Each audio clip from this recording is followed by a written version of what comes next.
다음은 112 종합상황실 업무입니다. 자, 112 종합상황실도 4차 산업혁명 시대에 맞는 차세대 112 신고 시스템을 구축할 필요가 있을 것 같습니다. AI와 빅데이터 등 최신 정보 통신 기술을 적용해야 되겠죠.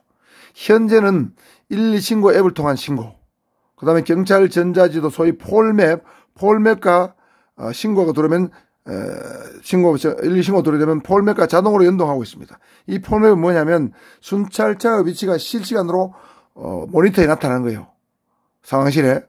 그래서 순찰차로 하여금 가장 가까이 있는 순찰차가 신고자에게 달려가도록 그렇게 하고 있는데, 이 정도 가지고도 굉장히 진보된 시스템이지만은, 요보다 더 발전된 시스템이 필요하다는 것이죠. 예를 들면, 자, 112 신고자가 위치가 자동 추적되는 시스템을 구축할 필요가 있습니다. 자, 범죄 신고 단축번호 112, 이거는 여러분, 단축번호, 휴대폰의 단축번호죠. 단축번호에 제가 112 눌러보니까 이거는 빈 걸로 되어 있습니다. 그래서 신고를 하는데, 112 신고 앱을 찾는다든가, 이렇게 하려면 힘들지 않습니까? 112를 눌러야 된다든가, 112가 전화를 받을 때가 기다려야 되죠? 그렇게 하지 말고, 범죄 신고 단축번호 112를 길게 누르면 자동으로 신고센터 연결되는 거죠.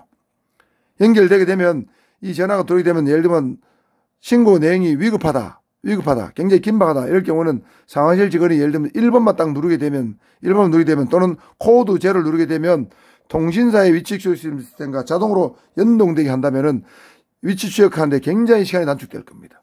현재는 코드 제로가 되면 여러분 이제 뭡니까? 위치 추적하기 위해 가지고 긴 위치 추적을 통신사에 의뢰해야 됩니다. 그러면 시간이 좀 걸립니다. 그런데 이것을 의뢰하는 것이 아니고 자동으로 코드 제로의 경우는 자동으로 통신사 위치 추적 시스템과 연동되도록 만드는 거죠. 그러면 엄청나게 빨리 피해자가 있는 곳을 찾을 수가 있습니다. 그리고 자동 위치 추적 시스템이죠. 이런 걸 구축할 필요가 있다. 두 번째는 상습, 폭행, 상해 등 신고된 자를 전부 DBR 필요가 있습니다. 이 상습, 폭행, 상해 등 신고된 자를 DBR 하게 되고 하면 그 다음에 정신질환자인가 아닌가를 실시간으로 확인할 필요가 있습니다. 예를 들면 정신질환자는 보건복지부 데이터에 들어있습니다. 그러니까 이 상습, 폭행 신고된 자와 정신질환자, 보건복지부 정신질환자 DB를 연동을 시키면은 이 상습폭행 신고된 자가 정신질환자인가 아닌가, 이거 바로 판단이 가능하죠. 그러면 경찰에서, 이게 조현병 환자도 아니다, 판단해가지고 위험성 여부 판단이 빨리 이루어지는 거죠. 그러면 정신질환자에는 범죄 예방, 범죄 단속이 굉장히 효율적일 것이다. 이렇게 저는 판단이 됩니다. 세 번째는 상습 주치자, 주치폭력자, 이 경찰 지구대에서 골칫덩어리입니다. 정말 골칫덩어리요. 정신질환자, 주치폭력자 골칫덩어리입니다. 자, 그런데 이 주치자나 주치폭력자를 전부 다 DB하는 거죠. DB해가지고 전국에서 공유해야 됩니다. 그러면 A 지구대 가서 주치폭력을 하고 B 지구대 가면 모릅니다. 또 C 지구대 가서 주치폭력을 해서 모릅니다. 입건되면 알겠지만 입건되지 않으면 모른다는 거죠. 또 단순 주치자도 잘 모르고.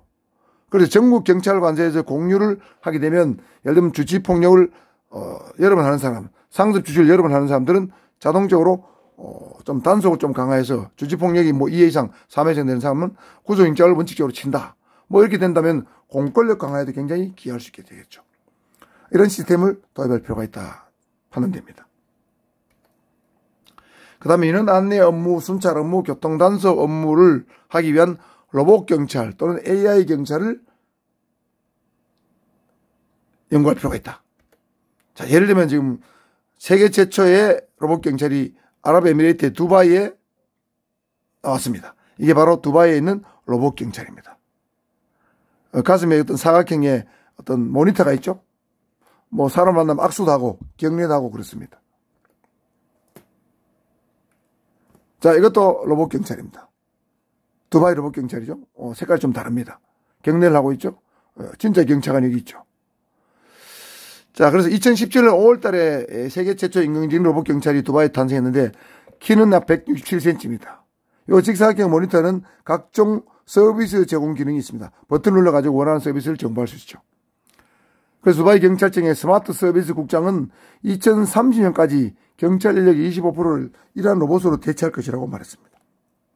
우리나라도 어떤 서비스 기능을 담당하는 로봇 경찰이 앞으로 사람 경찰을 대체할 날이 곧 오겠죠. 자, 미국 캘리포니아주의 헌팅턴시의 로봇 경찰은 이렇게 생겼습니다. 아주 깜찍하게 생겼죠. 로봇의 탐두처럼 생겼습니다. 폴리시되어 있고 카메라가 있고 그렇습니다. 자, 이 로봇 경찰은 볼까요? 2020년 6월부터 순찰 로봇입니다. 키는 152cm, 무게는 136kg, 시속 4.8km입니다. 공원을 순찰하면서 고해상도 영상을 촬영해서 경찰이 실시간으로 전송한다. 그 다음 간단한 말도 하면서 불행을 경고하고 길 안내도 한다. 자동 차량 번호 인식 시스템을 통해서 교통법규 위반 차량도 단속을 한다. 그 다음에 사람이 직접 순찰하기 힘든 곳에서 24시간 일한다. 이런 건 좋겠죠. 그러면 어린애들이 좋아한다. 밤길에서 만난 여성들이 무척 반긴다. 자, 이런 것이 이제 외진 곳을 순찰한다고 가정하면 굉장히 도움이 되겠죠. 자, 이 정도는 지금 현재 하고 있는데 앞으로는 미국에서는 과속 단속 로봇, 신호위반 단속 로봇도 나올 것이다. 그리고 교통 검문 과정에서 경찰관들이 순찰차에 법규 위반 차량에 매달려서 굉장히 끌려다니는 일이 많죠.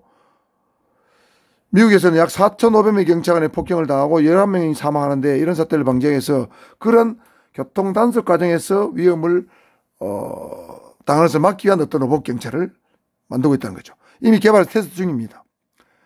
예를 들면 그런 위반 차량이 있으면은 도주할 수 없게 스파의 팔을 바퀴 앞에 내려서 막은 다음에 스캐너를 통해서 운전면허증을 검사하고 벌금 딱지까지 발급한다. 딱지까지 발급할 정도의 로봇 경찰이 이미 나와 있다는 것이죠. 현재 테스트 중이지만. 이거는 중국의 베이징의 로봇 경찰입니다.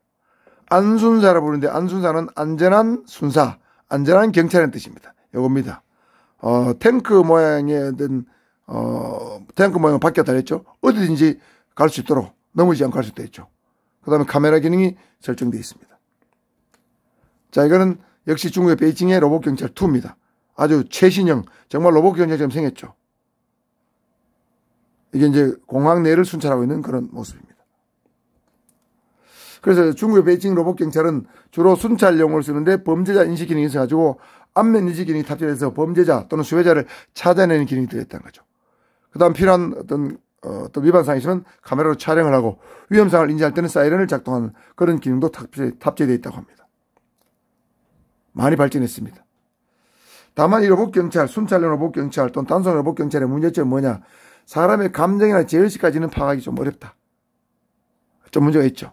그 다음 시스템 오류나 고장으로 인해서 자칫 선량한 사람에게 위해를 가할 수도 있고 범인이 아닌 사람을 범인으로 지목할 우려도 있죠. 범인 인식 기술이 좀 떨어지게 되면 이런 문제 생길 수 있습니다. 그 다음에 장난치는 사람 또는 범죄자 또는 단속당한 사람이 성질 난다고 고의로 발로 차거나 망치로 부숴볼 수도 있죠. 이런 문제점이 있습니다만은 그렇다 하더라도 나름대로 어떤 존재 가치는 충분히 있을 수 있고 하기 때문에 각종 어떤 신기술을 응용해서 로봇 경찰을 만든다면 사람 경찰이 할 수 없는 분야에서 굉장히 효용성을 발휘하지 않겠는가 이런 판단이 듭니다. 그 다음에 경찰 채용 업무에 AI 면접을 도입하면 어떻게 하느냐. 인공지능이 내장된 어떤 로봇 경찰이죠. 자, 만약 이게 도입된다면 장점은 현재 블라인드 면접이죠. 대부분의 기업에서는 블라인드 면접을 하고 있습니다. 공기업도 그렇고 사기업도 그렇고. 경찰도 일부 블라인드 면접을 하고 있는데 이걸 도입하게 되면 완전한 블라인드 면접 추세는 굉장히 부합하죠. 사람을 보고 판단하는 것이 아니고 사람이 사람을 판단하는 게 아니고 기계가 사람을 판단하니까 굉장히 공정하고 객관적이라고 볼 수 있겠죠. 또 똑같은 질문을 여러 응시자에게 똑같이 함으로 응시자 인성, 상황 대처 능력, 그 사람의 어떤 모든 것을 비교할 수 있겠죠. 자동으로 컴퓨터가 분석하니까. 이런 점에서는 굉장히 도움이 될 수 있는데 실제로 말이죠. 조선일보 뉴스 보도 나왔는데 AI 면접의 최고 득점자가 인천공항공사에서는 낙방했습니다. 왜 그런가 한번 조사를 해봤더니 2020년도 AI 면접을 했습니다. 인천공항공사에서. 그래서 가비라는 사람이 자신의 방에서 인천공항공사 AI 면접에 응시했는데 자기소개, 지원 동기, 상황 질문, 심층 대화 등을 약 1시간가량 카메라를 보며 답변했는데 7가지 등급이 있습니다. 그중에서 가장 높은 등급은 S등급을 받았습니다. 213명 중에서 유일하게 1등을 했습니다. 그런데 실제 면접관 평가에서는 떨어졌어요. 2019년도 AI 면접을 또 했는데 213명 중에서 2명이 최고 등급을 받았고 16명은 최하위 등급인 D등급을 받았습니다. 그런데 실제 면접관 평가를 보니까 사람 평가하니까 S등급 2명 모두 떨어지고 최하위 D등급의 16명 중에서 6명은 합격했다는 거죠. 그러니까 AI 면접 결과하고 실제 면접 결과가 다르게 나오더라는 거예요. 그래서 AI 면접은 아직까지는 불완전하다는 것이죠. 그래서 AI 면접의 어떤 객관성, 공정성 또는 정확성을 더 높이는 질문의 구성, 평가 방식이 보완되기 전까지는 실제 면접의 참고 자료로만 아직은 활용해야 될 텐데, 더 보완이 된다면, 이런 문제가 보완된다면 AI 면접이 도입될 날도 멀지 않았다, 이런 생각이 듭니다. 결론입니다. 4차 산업혁명 시대의 신종범죄 또는 새로운 사회 현상, 또 경찰 어떤 여러 가지 경찰을 어떤 힘들게 하는 여러 가지 문제들이 많죠. 치안 문제에 선제적으로 대응하기 위해서 또는 새로운 환경에 좀 효율적으로 대처하기 위해서 이런 4차 산업혁명 기술을 경찰 업무와 잘 결부시키는 그런 전문 연구가 빨리 이루어져야 될 것 같습니다. 그래서 경찰청, 한국과학기술원, 과학기술정보통신부, 이런 정부 부서, 그 다음에 그런 분야의 전문 기업과 업무 협약 등을 통해서 어떤 이런 제가 방금 드린 말씀들 각 분야별로 개발이 시급한 이런 것들에 대해서 빨리 개발이 이루어져서 4차 산업혁명 시대를 선도하는 경찰이 되면 좋지 않겠는가. 이런 측면에서 제가 4차 산업혁명 시대에 걸맞는 어떤 경찰 활동에 대해서 한번 살펴봤습니다. 여러분도 과연 어떤 것을 연구하면 좋을 것인지 제 영상을 바탕으로 좀 더 고민해서 좋은 답변을 준비해 주시면 좋겠습니다. 이상 제 강의를 마치겠습니다. 감사합니다.